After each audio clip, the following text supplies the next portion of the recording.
Bom dia, boa tarde, boa noite, boa madrugada também. Bem-vindos ao canal do Apressado. Hoje a gente vai abrir um arquivo confidencial, sabe? Um mistério que marcou uma geração inteira de gamers e entusiastas de tecnologia. A grande crise do hardware de 2025. Aquele ano em que montar um PC game de respeito deixou de ser um hobby e virou um artigo de luxo quase inalcançável. Então se prepare, porque a gente vai reabrir esse inquérito e investigar peça por peça o que causou essa verdadeira tempestade perfeita. Muito bem, vamos mergulhar de cabeça nisso. O arquivo do caso 2025 está oficialmente aberto. E a nossa missão aqui é fazer uma análise quase forense para entender como uma série de eventos que pareciam não ter nada a ver um com o outro acabaram se chocando e criando um cataclisma no mercado. Isso aqui não é só uma história sobre preço subindo. É sobre tecnologia, economia e, claro, decisões de grandes empresas que mudaram completamente as regras do jogo. Vamos seguir as pistas. Olha, toda investigação que se preze começa pela cena do crime. E pra gente essa cena é um mercado de hardware ali na virada de 2024 para 2025. Quem viveu aquela época de 2023, 2024 vai lembrar, foi uma era de ouro. A poeira da pandemia e da mineração de criptomoedas tinha baixado, sabe? Tinha peça sobrando, os preços estavam justos, era a glória do monte você mesmo. Só que, como aquela calmaria que vem antes da tempestade, essa fase de abundância simplesmente evaporou e deu lugar a uma era de escassez brutal e muito, muito repentina. E aqui, pessoal, a gente tem a primeira prova, o corpo do delito, digamos assim. Esse marcador de evidência aponta para um aumento sísmico, um terremoto, de 40% a 60% no custo médio de um PC para jogos, de médio a alto desempenho. A gente não está falando de uma inflaçãozinha gradual, não. Foi um salto da noite para o dia. Um choque que abalou as estruturas do mercado e pegou todo mundo de surpresa, transformando orçamentos que a gente tinha planejado com tanto carinho em pó. O que nos leva, naturalmente, à pergunta central de todo esse inquérito, afinal, quem matou o PC acessível? Nossas fontes, nossas análises, tudo indica que não foi um ato isolado. Não tem um único culpado aqui. Pelo contrário, as evidências apontam para uma espécie de conspiração, uma convergência de 4 suspeitos principais. E cada um deles contribuiu como uma peça fatal para esse quebra-cabeça macabro. Então vamos organizar a nossa investigação. Primeiro a gente vai interrogar o suspeito que estava em todas as manchetes, a fome insaciável da inteligência artificial. Depois vamos analisar a implosão de uma gigante da indústria, a Intel. Em seguida, a gente vai investigar como um prazo da Microsoft com Windows acendeu o pavio de uma demanda explosiva. E por fim, vamos examinar o caso da Nvidia, a guardiã que basicamente abandonou o posto. Só depois de tudo isso, a gente vai poder dar o nosso veredito.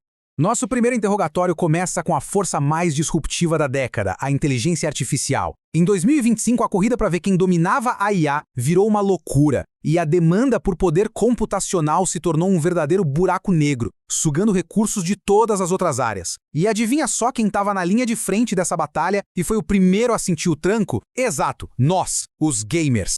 O perfil do nosso suspeito aqui é bem claro. A alcunha dele? O vilão principal. E o motivo? Uma busca desesperada, quase faminta, por um tipo específico e caríssimo de memória, a tal da HBM, que é vital para os data centers de IA. O modus operandi? Simples. Fabricantes como a SK Hynix e a Samsung simplesmente realocaram toda a sua capacidade de produção, ignorando o mercado de consumo para fechar contratos bilionários com os gigantes da tecnologia. O dinheiro falou mais alto. Tá, mas que diabos é essa tal de HBM? É a High Bandwidth Memory. Pensa assim, ó, a memória DDR5 do nosso PC é tipo gasolina premium. A HBM é combustível de foguete. Ela tem uma largura de banda de dados absurdamente maior e isso é essencial para treinar os modelos de IA. Só que aqui está o pulo do gato. O detalhe técnico que causou o desastre. A produção de HBM é muito ineficiente. Para cada gigabyte de HBM produzido, se gasta 3 vezes mais área de wafer de silício, que é a matéria-prima de tudo, do que para produzir 1 gigabyte de DDR5. Essa matemática foi simplesmente devastadora para a oferta de memória gamer. E o resultado dessa matemática brutal nos leva direto a estas provas aqui que são incontestáveis. O preço de contrato da memória RAM DDR5 explodiu em 171%. Um kit de 32 GB que a gente achava por uns $90 pulou para mais de 250. Mas o estrago não parou por aí, foi um efeito dominó. A produção de NAND, que é a base dos nossos SSDs, também foi sacrificada, o que levou a um aumento surreal de 246% nos preços. A IA não só competiu pela memória RAM, ela canibalizou a cadeia inteira de produção de semicondutor. Agora vamos para o nosso segundo suspeito, a Intel. Num cenário de crise como esse, a concorrência seria a nossa salvação, certo? Mas a Intel, que deveria ser o pilar de estabilidade contra a AMD, estava no meio da sua própria crise existencial. Em vez de trazer solução, ela adicionou mais caos à mistura. A alcunha de gigante ferido descreve a situação perfeitamente. O modus operandi da Intel na época foi lançar a 13ª e a 14ª gerações de processadores Core com especificações de energia tão agressivas, mas tão agressivas, que eles se tornaram cronicamente instáveis. Em vez de competir em eficiência, a Intel apostou tudo na performance bruta e o tiro literalmente saiu pela culatra. O nome técnico do problema que assombrou a Intel foi Vmin Shift. Basicamente, a voltagem mínima que o processador precisava para funcionar de forma estável, a Vmin, aumentava com o tempo. Isso acontecia por causa da degradação do silício causada pelas voltagens altíssimas de fábrica. Para o usuário, na prática, isso era um pesadelo. Jogos que antes rodavam lisinho começavam a travar, as telas azuis da morte viraram rotina e a confiança na plataforma foi, pulverizada. E o que é bem interessante nesse slide é ver o rastro da destruição financeira que isso causou. A crise técnica gerou uma verdadeira hemorragia de capital. A gente está falando de perdas acumuladas que chegaram perto dos 20 bilhões de dólares e um corte gigantesco na força de trabalho, de quase 110 mil para 75 mil funcionários. A Intel não estava só perdendo a guerra da performance, ela estava lutando para estancar um sangramento interno que a deixou muito fraca no momento mais crítico do mercado.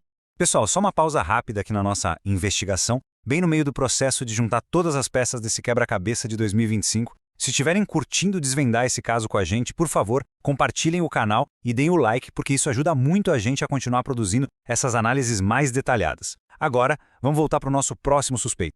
Nosso terceiro suspeito não é bem uma corporação com sede de lucro, mas sim uma data no calendário. Um prazo final que funcionou como tiro de largada para uma corrida desesperada por hardware novo, criando uma onda de demanda completamente artificial. Eu estou falando do ultimato do Windows. Alcunha, a migração forçada. O motivo? A data de 14 de outubro de 2025, o dia em que a Microsoft encerrou oficialmente o suporte de segurança para o Windows 10. Para milhões de usuários e empresas, isso significava uma escolha quase impossível. Ou você fazia o upgrade para o Windows 11, ou você deixava seus sistemas completamente vulneráveis a ataques. O problema é que o Windows 11 tinha os requisitos de hardware, como chip TPM 2.0 e CPUs mais recentes, que muitos PCs da era do Windows 10 simplesmente não tinham. E este gráfico aqui ilustra as consequências de forma brilhante. Essa migração forçada injetou de maneira artificial 11,5 bilhões de dólares no mercado de hardware. O mercado global de hardware para games, que estava em 33 bilhões, deu um salto de 35% e foi para 44,5 bilhões. Agora, imagina o cenário. Uma demanda massiva e forçada batendo de frente com uma oferta que já estava estrangulada pela IA e desestabilizada pela crise da Intel. Foi como jogar gasolina num incêndio que já estava fora de controle. Isso nos leva ao nosso último suspeito. A empresa que, por anos, foi sinônimo de PC Gaming. A guardiã da alta performance que, em 2025, justo no momento em que os gamers mais precisavam de uma âncora, de uma salvação, simplesmente virou as costas. A NVIDIA. O perfil dela neste caso é o de guardião ausente. O motivo, como quase sempre, foi financeiro, mas numa escala que a gente nunca tinha visto antes. As margens de lucro dos aceleradores de IA para data centers eram de mais ou menos 70%. Já as margens das placas de vídeo GeForce para os gamers eram muito menores. A NVIDIA se viu diante de uma escolha simples: vender uma pá para um garimpeiro ou vender uma escavadeira industrial para uma mineradora de ouro. A decisão foi, para dizer o mínimo, óbvia. E este gráfico de pizza aqui é a confissão. É o famoso siga o dinheiro. No ano fiscal de 2025, a divisão de data center virou um monstro, respondendo por mais de 88% de toda a receita da NVIDIA. E a divisão de gaming, aquela que construiu a marca, a lealdade do público, encolheu para meros 9%. Nós, os gamers, não éramos mais a prioridade. A gente virou uma nota de rodapé no balanço financeiro da empresa. A produção de GPUs para jogos foi reduzida drasticamente para dar lugar aos chips de IA. Agora, com todos os suspeitos interrogados e com todas as provas na mesa, chegou a hora de conectar os pontos. É a hora de subir ao tribunal e entregar o veredito final sobre o caso da morte do PC Gamer acessível. O veredito é unânime. Foi um crime coordenado. Não houve um único culpado, mas sim uma conspiração de circunstâncias.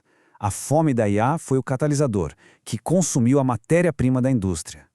A falha da Intel eliminou uma alternativa viável, afunilando ainda mais a demanda. O ultimato do Windows criou uma onda de compras de pânico. E a Nvidia, a líder do mercado, simplesmente abdicou de sua posição, abandonando os gamers para correr atrás de lucros astronômicos. Foi de fato a tempestade perfeita. E a sentença? Bom, a sentença foi paga por cada pessoa que sonhava em montar ou dar um upgrade no seu PC. Olhem só para essa comparação direta. Uma configuração sólida de $1.500 em meados de 2024, com uma boa placa de vídeo, 32 GB de RAM e um SSD de 1 TB, pulou para $2.250 em 2025. É um aumento de 50%. O mesmo dinheiro comprava muito menos performance e o hobby, que era definido pela sua ótima relação custo-benefício, se transformou num bem de luxo. E assim, o ponto crucial, a conclusão da nossa investigação é este. Em 2025, o PC Gamer não morreu. Ele apenas foi gentrificado. Ele subiu para um novo patamar de exclusividade, deixando de ser aquele ecossistema acessível para todos. E para fechar, eu pergunto, o que se acha dessa nova era do PC Gaming? Foi uma evolução inevitável, impulsionada pela tecnologia, ou foi o fim de uma cultura? Dê sua opinião nos comentários. Muito obrigado por nos acompanhar nesta análise.